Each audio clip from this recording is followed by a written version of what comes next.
Des cookies délicieux, mais aussi bons pour la santé. Est-ce que c'est possible?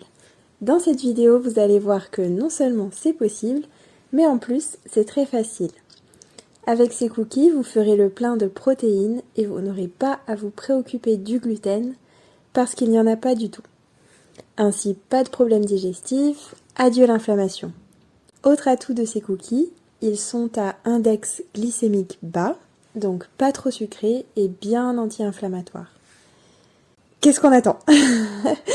On s'y met au plus vite, en plus ma recette est rapide et facile. Elle comprend tous les ingrédients classiques des gâteaux, rien que vous n'ayez pas sous la main dans votre cuisine.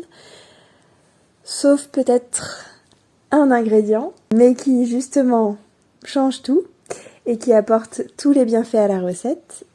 Si vous êtes habitué de la cuisine anti-inflammatoire, IGBA ou keto, vous l'avez peut-être dans vos placards.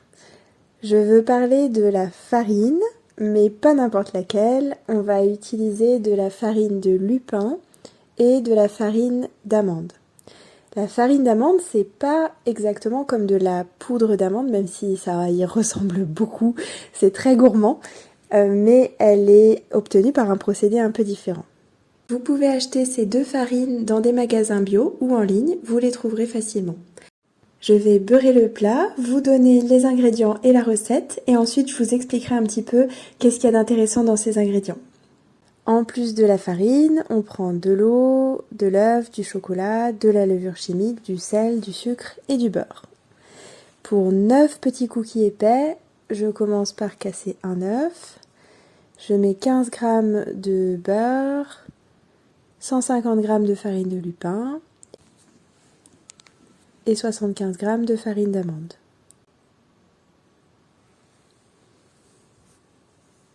Ensuite, on mélange.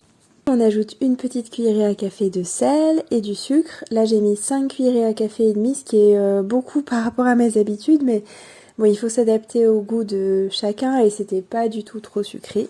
Et ensuite, un demi-sachet de levure chimique à peine 5-6 g environ. Il n'y a plus qu'à tout mélanger. La farine de lupin a un goût vraiment délicieux qui rappelle un peu certains biscuits de notre enfance, notamment la rousquille pour ceux qui connaissent. Et l'amande, elle a aussi son bon petit goût d'amande, donc en fait le fait d'utiliser ces deux farines, ça dispense de rajouter éventuellement de la vanille au cookie ou trop de sucre parce qu'il y a déjà un bon petit goût. Donc ensuite, là, je suis en train de casser une tablette de chocolat noir. Donc je prends du chocolat 100% cacao. Je le casse en petits bouts, comme ça va faire des pépites de chocolat pour les cookies. Et je les mélange, donc j'ajuste en fonction de si je veux en rajouter par rapport à ce que ça fait dans la pâte. Pour ce qui est du beurre, je le remplace très souvent par de l'huile de coco. Elle ajoute un goût délicieux et c'est intéressant pour varier les aliments, éviter les traces de lactose et proposer une alternative végane. Si on veut des cookies véganes, on remplace aussi l'œuf du coup par la farine de lupin. C'est totalement faisable, ou alors par du jus de pois chiche par exemple. Je vous en avais déjà parlé dans une autre vidéo qu'on appelle l'aquafaba, donc c'est-à-dire soit l'eau de cuisson quand vous cuisez vos pois chiches, soit si vous prenez une boîte ou un bocal de conserve, c'est le jus, enfin l'eau qui est dans les pois chiches. Cette eau, elle a un pouvoir, une sorte de pouvoir émulsifiant, quoi, on va dire, donc elle permet de... Et le lupin aussi, la farine de lupin aussi, a ce pouvoir émulsifiant, donc peut remplacer les œufs. Et comme ça, on a une version entièrement végane, sans produits animaux. Donc ensuite, on forme une pâte, et puis on la divise en petites boules qu'on dispose sur le plat. Là, je les ai fait assez petits et un peu épais, mais on fait comme on veut. Parfois, je m'amuse à faire un grand cookie et après, je le casse en parts. Pour le sucre, il peut être remplacé par plusieurs alternatives. Là, j'ai utilisé du sucre de canne complet. Mais il y a pas mal d'alternatives très intéressantes, déjà qui ont un index glycémique bas, plus bas, et qui en plus sont remplies de vitamines et de minéraux, de plein d'éléments intéressants. Ma favorite, je pense que c'est le sucre de fleur de coco, j'en ai déjà parlé. Elle a un arôme vraiment envoûtant et elle contient, paraît-il, autant d'antioxydants que les myrtilles, qui en sont d'excellents fournisseurs. Donc elle offre, ce sucre-là en plus, il offre l'un des meilleurs rapports IG et pouvoir sucrant. Il est assez écologique par rapport au sucre de betterave, de canne ou d'agave par exemple, parce que on n'utilise qu'une partie de la plante et après la plante elle continue à vivre, elle donne de la noix de coco et d'autres produits. Et même si c'est vrai qu'en général ça vient de loin, l'impact écologique peut quand même être largement diminué si on le fait venir par bateau, ce qui est quand même le cas assez souvent, donc c'est pas trop mal.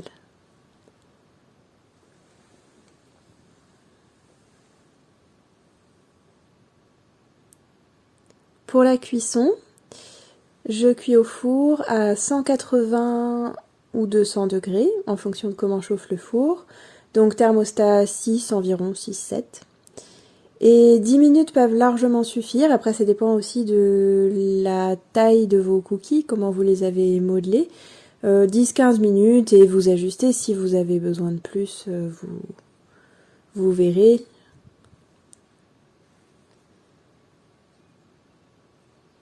La farine de lupin donne cette couleur jaune-orangé. Je sais pas comment ça rend pour vous, mais moi je trouve que c'est assez appétissant. Surtout quand on y a déjà goûté et qu'on sait, qu'on sait ce que ça va donner. Les 2 farines que j'ai utilisées, amande et lupin, renferment beaucoup de fibres, donc elles aident à digérer. Alors quand je dis aider à digérer, il faut entendre d'une oreille très bon pour la santé, parce que la digestion c'est un peu la base de toute la santé. Et de l'autre oreille, vous pouvez entendre ventre plat. Très bien aussi. Et ça ralentit l'absorption des sucres, les fibres, ce qui fait que c'est favorable à notre équilibre santé, ça prévient l'inflammation et de nombreuses maladies comme le diabète, les problèmes cardiovasculaires, toutes les maladies inflammatoires et aussi bien sûr la maladie, vous savez, la maladie des habits qui rétrécissent au lavage, là, je pense que vous voyez de quoi je veux parler. Ces farines, elles apportent énormément de protéines. Pour le lupin, je crois que c'est 40% dans la farine et pour l'amande, 50% de protéines. Elles sont donc très bien si vous voulez faire du sport, mais aussi si vous voulez perdre du poids parce que les protéines, c'est un aliment coupe-faim. Ça évite de grignoter. Elles contiennent aussi beaucoup de vitamines et de minéraux. Vitamines B, C, E, des oméga 3 et 6, antioxydants, pour les minéraux du fer, du calcium, du zinc, du magnésium, du cuivre, entre autres.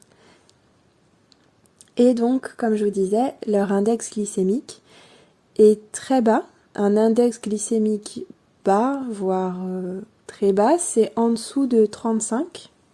Et le lupin, il est à 15 et l'amande est à 20 environ. Vous voyez, par comparaison avec le blé, la farine qu'on a tendance à utiliser de manière commune, l'index glycémique du blé, il est considéré comme haut, au contraire, parce qu'il est supérieur à 70.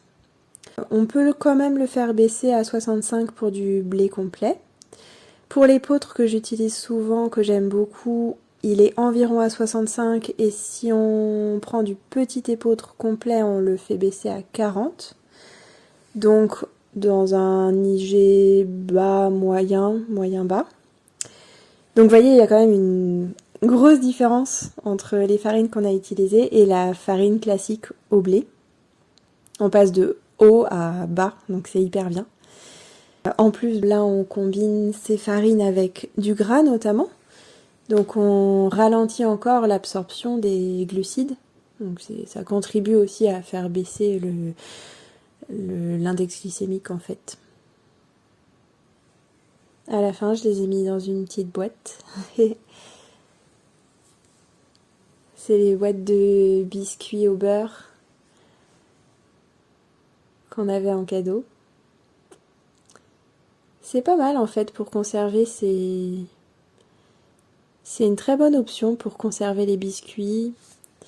Bon, de toute façon, je les ai mis là, c'était juste pour libérer le plat, hein, parce qu'il n'y a pas eu besoin de les conserver très longtemps. Ils ont assez vite disparu. Ce qui est bien avec cette recette, c'est que on a toujours les bonnes saveurs, il y a pas trop de sucre, mais juste assez. Et puis avec le chocolat, l'amande, le lupin, il y a des bons goûts, donc on n'a pas besoin de plus.